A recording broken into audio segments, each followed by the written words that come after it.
The silence of deep space was shattered by the sudden emergence of the Zorian scout ship, a crystalline construct that seemed to fold light around its angular hull. The U.S. Artemis hung motionless, its sleek titanium carbon composite exterior a stark contrast to the almost organic design of the alien vessel. Captain Rachel Thompson stood perfectly still on the bridge, her posture a study in controlled tension. Years of military training and diplomatic service had prepared her for this moment, though nothing could have truly anticipated first contact. Her dark eyes tracked the alien ship's movements, noting every subtle shift and approach vector. "AI, full spectrum analysis," she commanded softly. The ship's AI responded immediately, its voice a carefully modulated blend of professional detachment and underlying complexity. "Scanning, Captain. Preliminary data suggests a Zorian reconnaissance-class vessel. Hull composition: metamaterial crystalline structure with quantum-locked molecular bonding. Estimated technological advancement: approximately 2.7 standard technological tiers above current Earth military specifications." Lieutenant Mark Rodriguez, the ship's tactical officer, couldn't suppress a slight tension in his voice.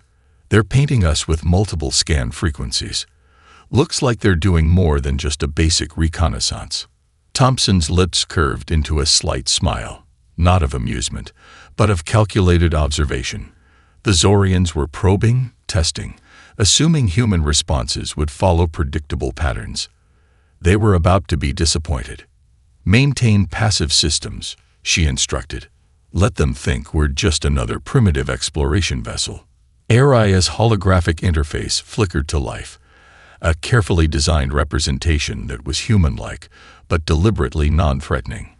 Blue-white data streams danced around a vaguely humanoid shape, reflecting the AI's continuous processing of incoming information. "Captain," AI interjected. "Communication protocols detected.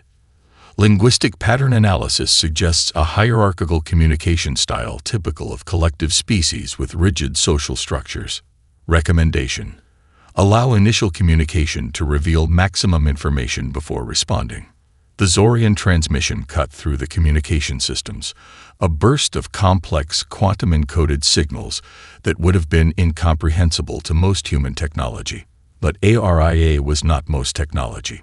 The message began with what could only be described as diplomatic condescension. Translated, it read, "Unidentified vessel of emerging species. You have entered monitored space. State your designation, technological classification, and purpose. Compliance is mandatory." Lieutenant Rodriguez's hand instinctively moved towards the weapon system's control, but Thompson's subtle hand gesture stopped him. "Not yet," she whispered.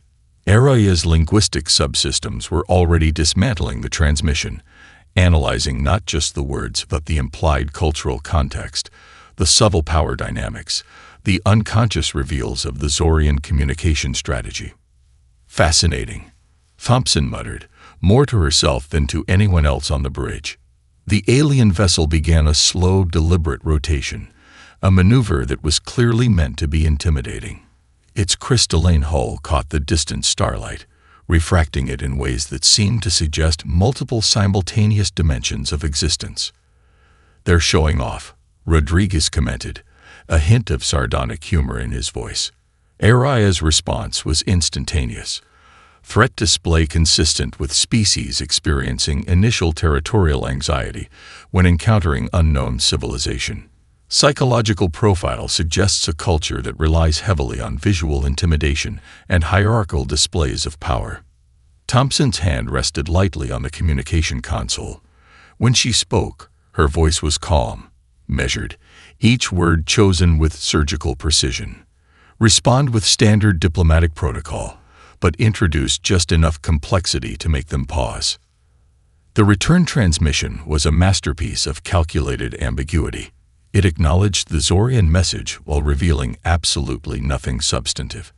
Every linguistic choice was designed to create uncertainty, to make the alien vessel's crew second-guess their initial assessment of humanity. The bridge crew watched in collective silence as the transmission was sent, Lieutenant Rodriguez's hand never fully left the tactical system's control, a testament to the underlying tension of the moment. Araya's final assessment came as a quiet, almost philosophical observation. First contact scenarios are rarely about the words spoken, but about the spaces between those words. The Zorians are about to learn that humanity exists brilliantly in those spaces. Outside the ship's hull, the vast darkness of space seemed to hold its breath, waiting. The Global Communication Hub in Geneva was a masterpiece of architectural and technological integration. Designed to look like a massive geodesic sphere, its exterior was actually a complex network of quantum-linked communication arrays disguised as an architectural marvel. Inside, the Unified Defense Command's emergency conference room bristled with an energy that was equal parts calculation and controlled fury. Colonel Michael Rodriguez stood at the center of a holographic display that wrapped around the circular room like a living, breathing information landscape. Representatives from every continent were present, some physically, others as ultra-high-definition holographic projections that were indistinguishable from reality.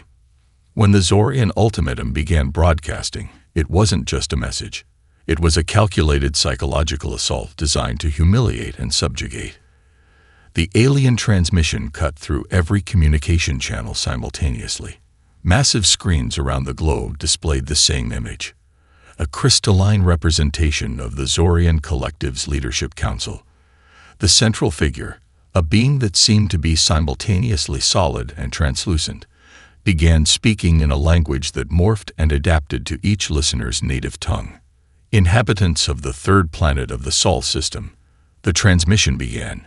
Your technological and societal development has been noted. The Zorian Collective extends an opportunity for controlled integration. Submit your planetary resources, leadership structures, and population for systematic reorganization. Resistance is mathematically improbable. In the Geneva Command Center, a tense silence descended. The holographic representations of global leaders exchanged glances, some confused, some angry, but none showing the panic the Zorians clearly expected. Dr. Elena Vasquez, head of Earth's Xenological Research Division, was the first to speak. Her background in computational linguistics and alien communication systems made her uniquely qualified to dissect the transmission. It's not just a demand, she said, her voice cutting through the tension. It's a carefully constructed psychological weapon. Notice how the language is designed to trigger submission responses. They're using linguistic algorithms to induce a collective psychological state of surrender. Rodriguez nodded, his fingers dancing across a holographic interface that was pulling apart the transmission in real time. AI is already running a full analysis. But what's fascinating is how they believe this approach would work on a unified human population. The room's ambient lighting shifted, reflecting the data being processed. Quantum computers throughout the facility were breaking down every millisecond of the transmission, analyzing not just the words, but the psychological infrastructure behind them. They'd fundamentally misunderstood humanity, Dr. Vasquez continued. This transmission reveals more about the Zorian Collective than it does about our potential response.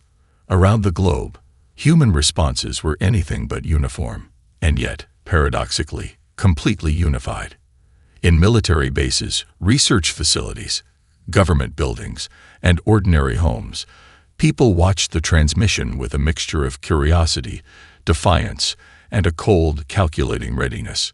In the United States Space Force Command Center, teams were already running simulation scenarios. In Beijing's quantum computing research facility, advanced AI systems were dissecting the transmission's underlying communication protocols.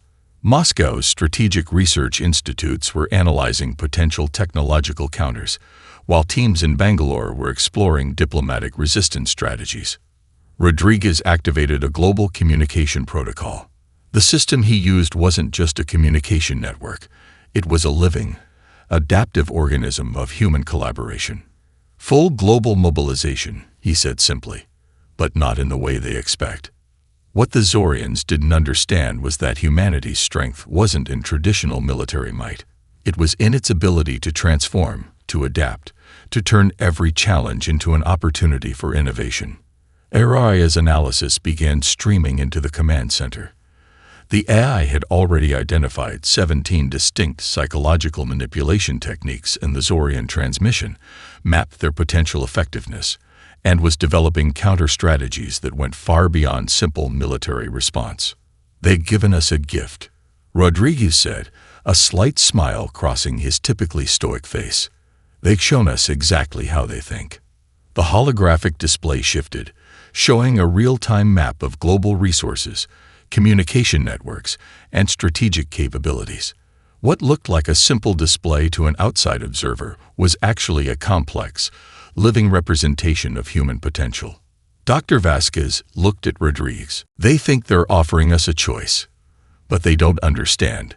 We've been preparing for this moment our entire collective existence." Outside the Geneva facility, the sky seemed to darken, not with threat, but with possibility. The Zorian collective had just made the most significant miscalculation in their species' history. They thought they were issuing an ultimatum. Humanity saw it as an invitation. The Stanford Quantum Research Center looked nothing like a traditional laboratory. Its sprawling campus was a living ecosystem of innovation, where glass and titanium structures seemed to breathe with technological potential. At its heart, Dr. Emily Nakamura stood before a holographic display that was rewriting the fundamental understanding of quantum mechanics. Her team had been working on something unprecedented, a quantum communication and manipulation system that went far beyond traditional computing. What started as a theoretical research project was now humanity's most closely guarded technological marvel. "We're not just creating an algorithm," Dr. Nakamura explained to her core team. "We're developing a living system that can predict, adapt, and counter alien technological infrastructure." The breakthrough came from an unexpected intersection of disciplines. Quantum mechanics met biological adaptation principles, creating a computational system that could learn, evolve, and respond in ways no traditional AI could comprehend. Araya, the advanced AI system integrated across global networks, began processing the new quantum algorithm. What happened next was nothing short of technological poetry in motion. Quantum nodes across the planet began to synchronize.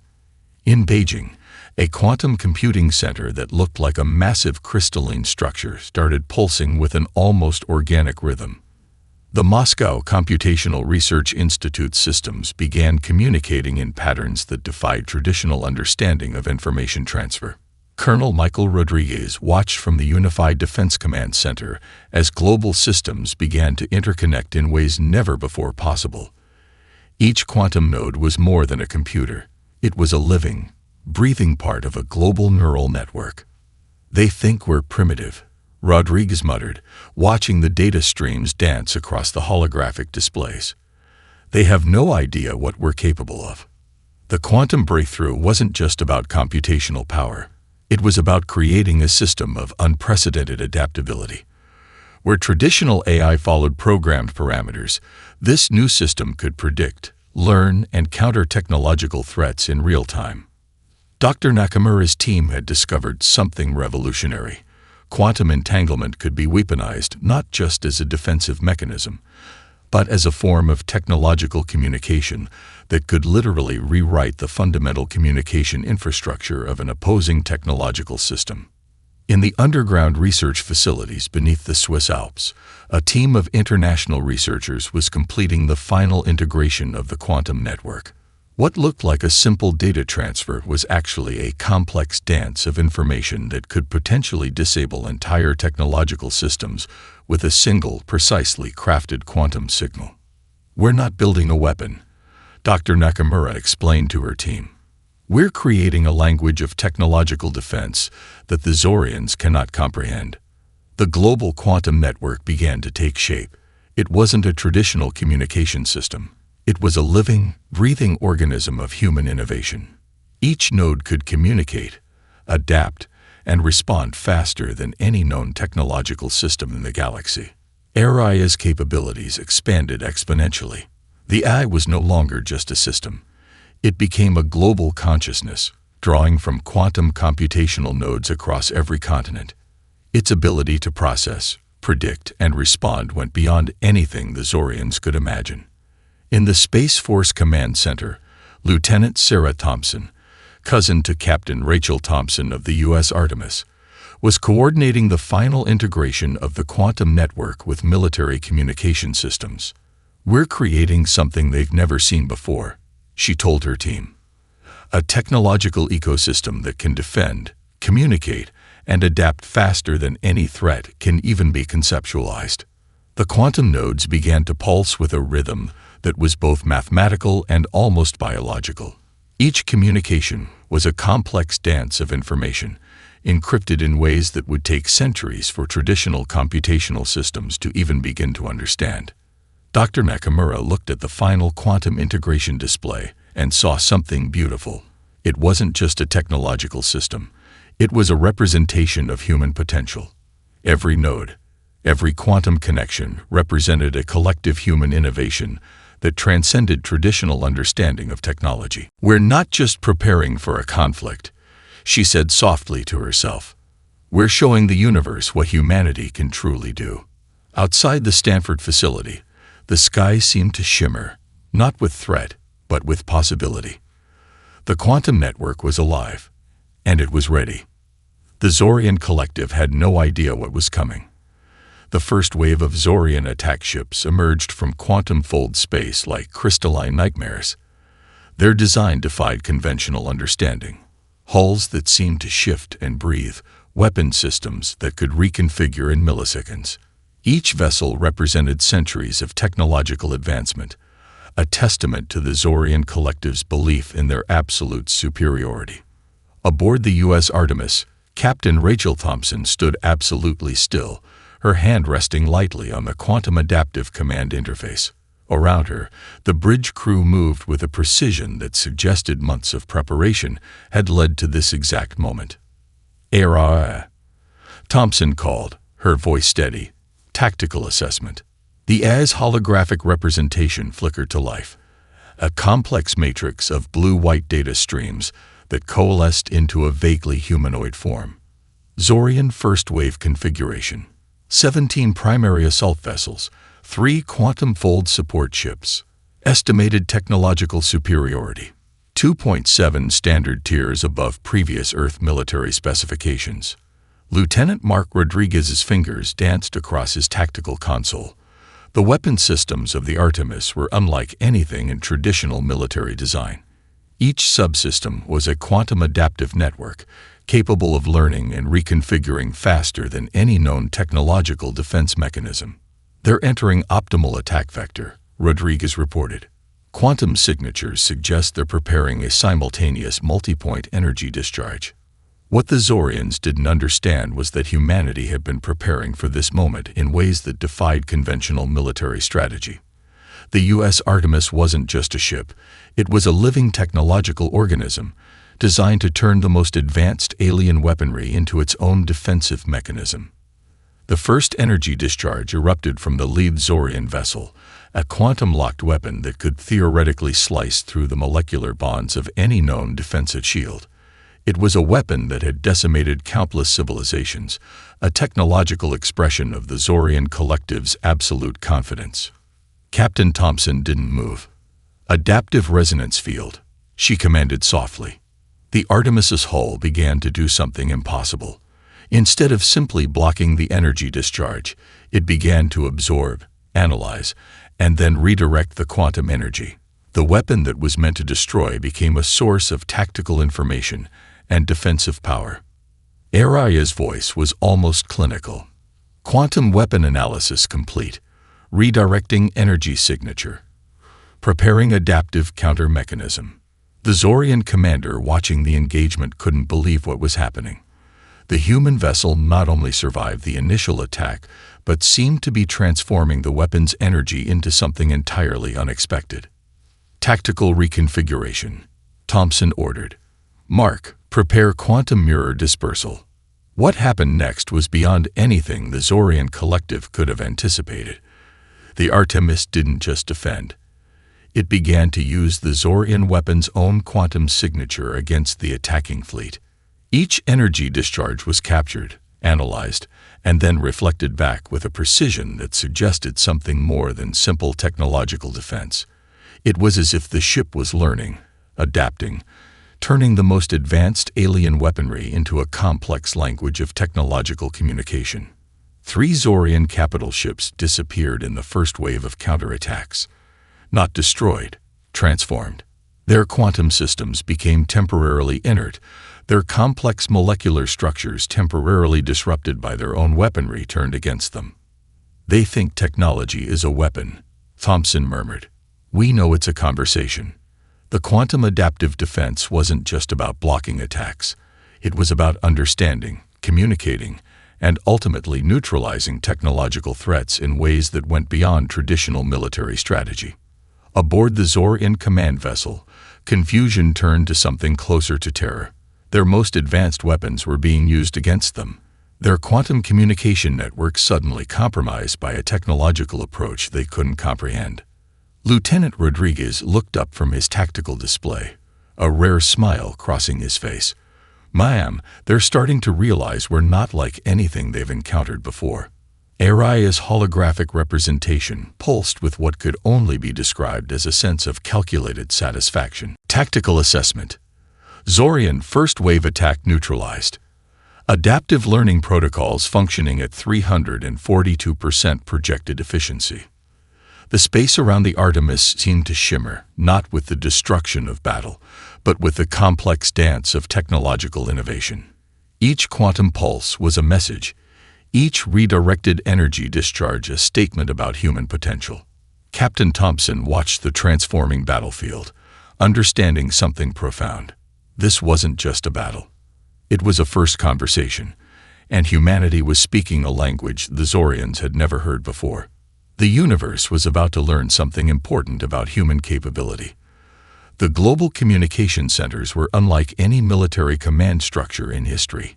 What appeared to be a network of research facilities, communication hubs, and strategic command posts was actually a living, breathing organism of human innovation. Colonel Michael Rodriguez stood in the central hub of Earth's distributed narrative assault team.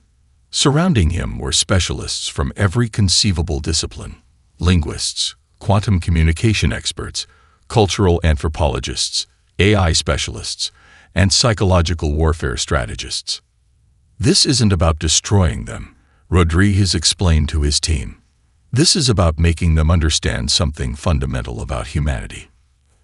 Araya, the advanced AI system, began processing the first wave of communication attacks. These weren't simple messages or traditional propaganda. They were precisely crafted quantum communication packets designed to exploit every known weakness in Zorian Confederation politics.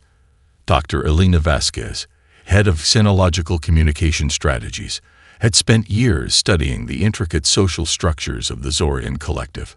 Her team had mapped out every potential fracture point in their society: cultural, political, economic, and psychological. "Look here," she said, pointing to a holographic display showing the complex social hierarchy of the Zorian collective. "They're not a unified civilization. They're a carefully balanced confederation held together by complex economic and political agreements." The first communication wave was nothing short of a masterpiece of psychological warfare. Each transmission was a multi-layered quantum communication packet that could simultaneously exist in multiple interpretative states. To one Zorian subspecies, the message would appear as a diplomatic communication. To another, it would read as a historical revelation. To yet another, it would function as an economic proposal. But underlying each transmission was a carefully constructed narrative designed to create maximum internal tension. The Zorian communication networks began to light up with unprecedented activity. Diplomatic channels, internal political discussions, economic trade routes all began to experience unprecedented levels of uncertainty and conflict. "We're not attacking their technology," Rodriguez explained. "We're attacking their belief systems." Araya began to generate communication streams that were living, adaptive entities. Each message was more than information. It was a complex mathematical and linguistic construct that could evolve in real time based on the recipient's response. In the research facilities beneath the Swiss Alps, a team of linguists and quantum communication experts were creating something unprecedented.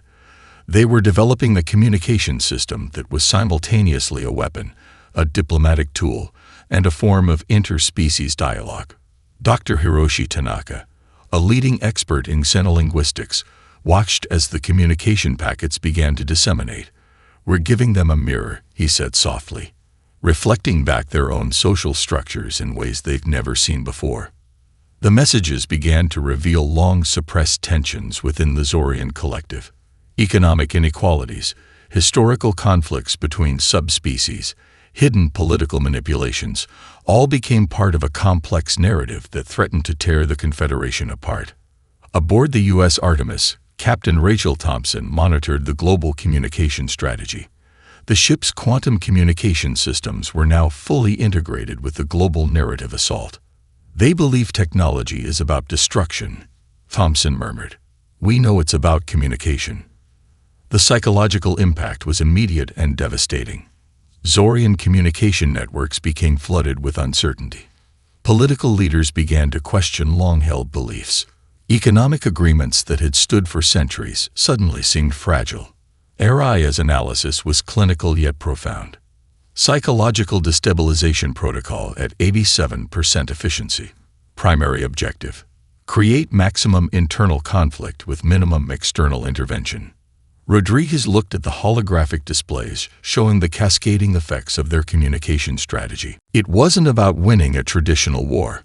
It was about revealing fundamental truths that the Zorian collective had spent centuries hiding from themselves. "We're not conquering them," he said to his team. "We're giving them an opportunity to understand themselves."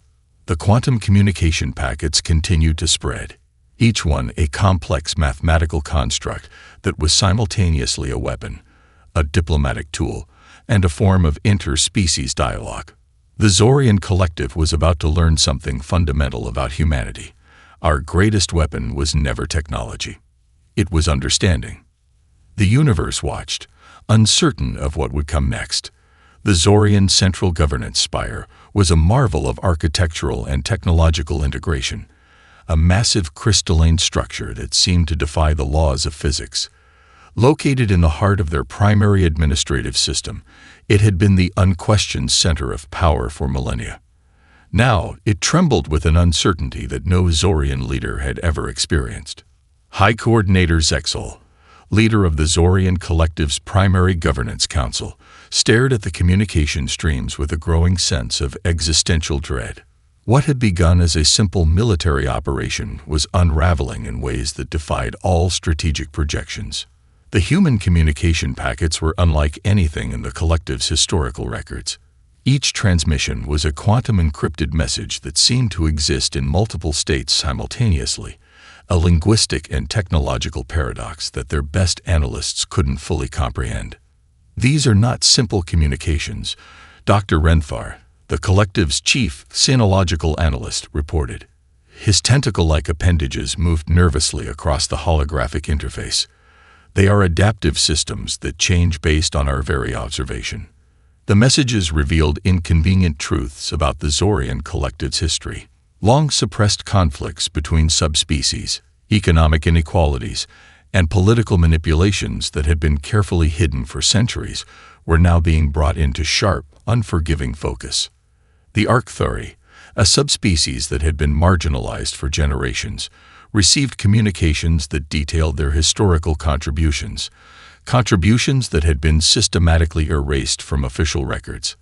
The Molkit trading networks discovered economic agreements that revealed generations of intentional resource suppression. Dr. Elena Vasquez watched from Earth's communication center, her team monitoring every nuanced response. "We're not just sending information," she explained to her colleagues. "We're creating a living communication ecosystem that adapts in real time." Aria's quantum communication systems were generating messages that were simultaneously historical records, economic analyses, and psychological interventions. Each transmission was a carefully crafted instrument designed to create maximum internal reflection with minimal external pressure. On the U.S. Artemis, Captain Rachel Thompson reviewed the developing situation. "This isn't about defeating them," she told her senior staff. "This is about giving them an opportunity to understand themselves." The fracturing happened with surprising speed. Political alliances that had stood for centuries began to crumble.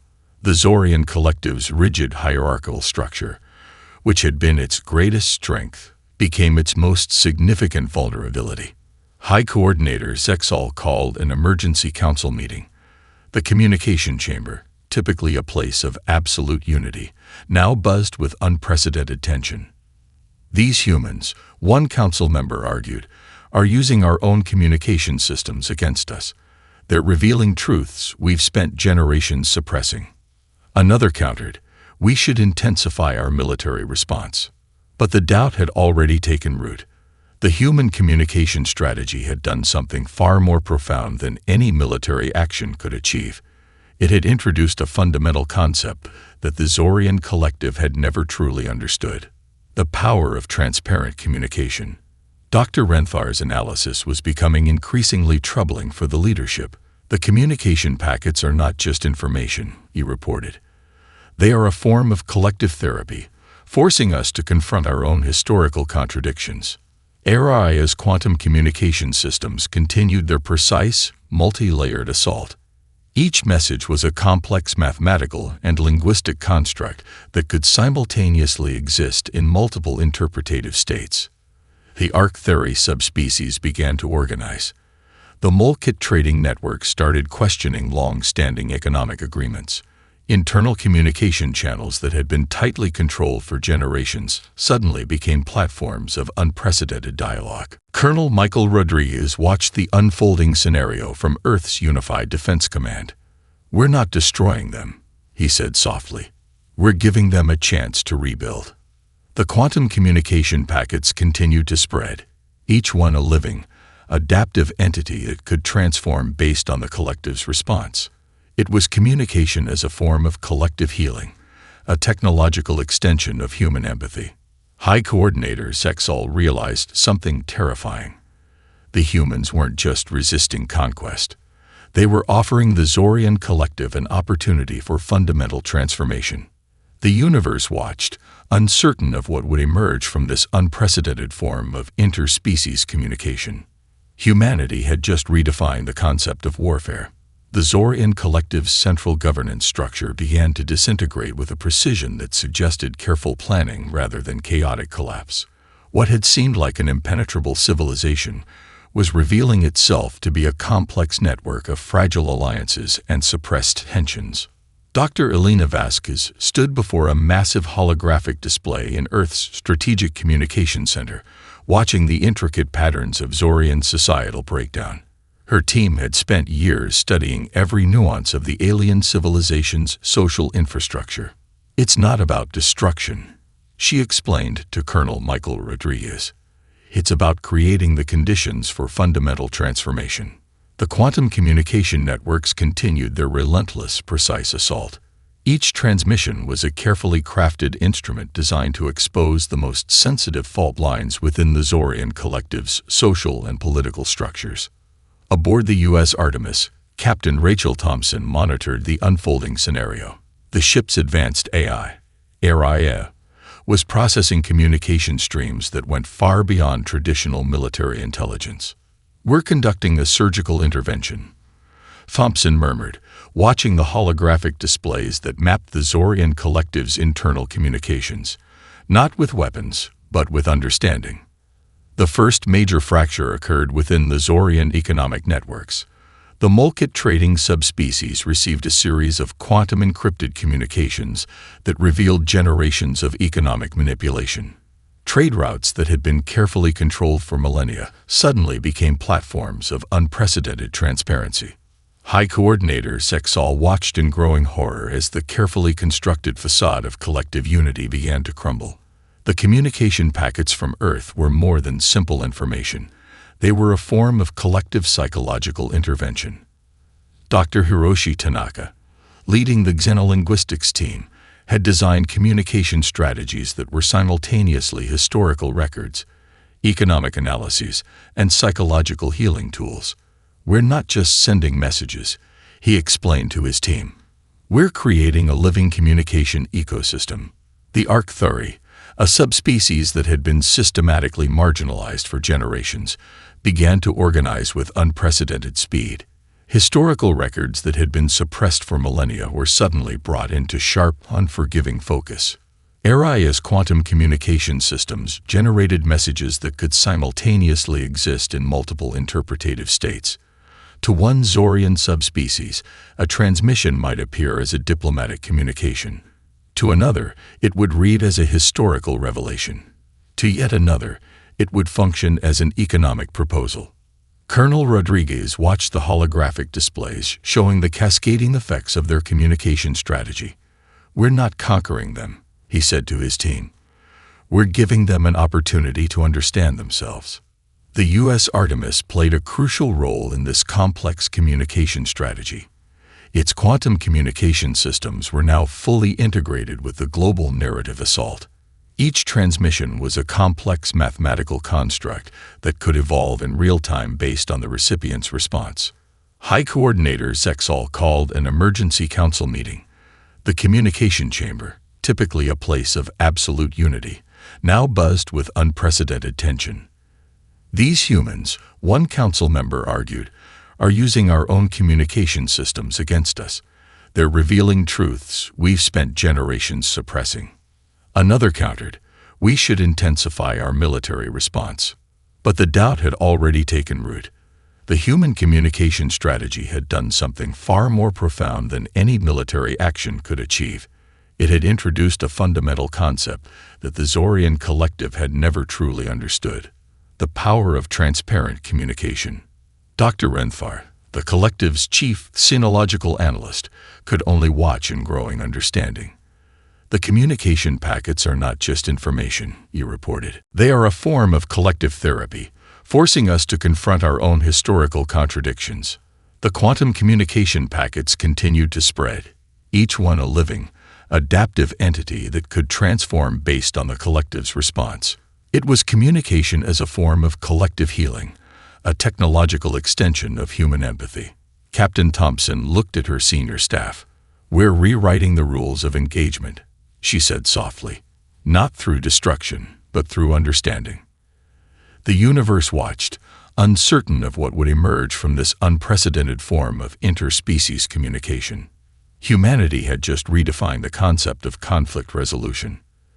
The crucible of communication was heating up, and the Zorian collective was about to be fundamentally transformed. The broadcast began simultaneously across every communication channel in known space. It wasn't a transmission of war, but a declaration of something far more profound. Colonel Michael Rodriguez and Captain Rachel Thompson stood together in the Global Communication Center, a moment of unified human representation that transcended traditional military hierarchy. Around them, a team of the most brilliant minds from every continent worked with a precision that suggested years of preparation had led to this exact moment. Araya, the quantum AI system that had become humanity's collective intelligence, began to modulate the transmission. The communication wasn't just a message. It was a living, breathing entity of information and possibility. High Coordinator Zexal and the remaining Zorian collective leadership watched in a state of collective uncertainty. The human transmission defied every known communication protocol in the galaxy. To the species of the known galaxy, the transmission began. "We are not offering a warning. We are extending an invitation to understanding." What followed was nothing short of a comprehensive revelation.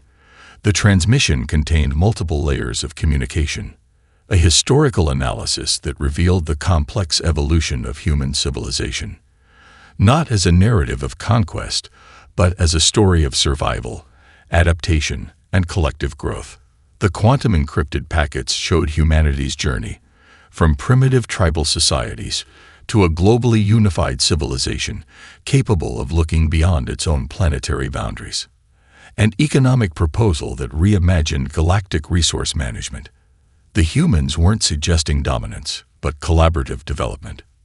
Each subspecies of the Zorian collective was presented with economic models that would benefit their specific cultural and technological needs.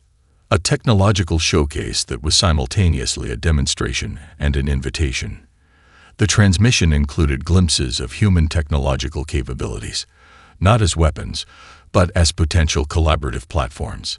Quantum communication systems, adaptive AI technologies, and revolutionary ecological restoration techniques were presented as shared possibilities. Dr. Elena Vasquez had spent years preparing this moment. "This isn't a surrender," she explained to her team. "This is a redefinition of interstellar interaction." The psychological impact was immediate and unprecedented. The transmission wasn't just information. It was a form of collective therapy for an entire galactic civilization. Each quantum encrypted packet was designed to create maximum understanding with minimal external pressure. Aboard the U.S. Artemis, Captain Thompson watched the transmission unfold. "We're not conquerors," she said softly to her crew. "We're architects of possibility." AI's analysis was both clinical and profound. Communication effectiveness, 94.7%. Primary objective: demonstrate humanity's potential for collaborative evolution. The final segment of the transmission was its most radical component. Humanity offered something no galactic civilization had ever considered: complete transparency of their own technological and societal development. Raw, unfiltered historical records, detailed technological specifications, comprehensive cultural analyses. Nothing was held back. "We are not perfect," the transmission continued. "We are a work in progress. Our strength is not in our individual capabilities, but in our ability to grow, to adapt, to understand." High Coordinator Zexal realized something profound. This wasn't a conquest. This was an invitation to a fundamentally different way of existing. The quantum communication packets continued to spread, each one a living, adaptive entity that could transform based on the recipient's response. It was communication as a form of collective healing, a technological extension of human empathy. Colonel Rodriguez looked at Captain Thompson. No words were needed. They had just redefined the concept of interstellar communication. The universe watched, holding its collective breath. Humanity had just shown that the most powerful weapon was not technology, not military might, but understanding. In that moment, everything changed. The final transmission concluded with a simple, yet profound statement. "We are human. We invite you to understand."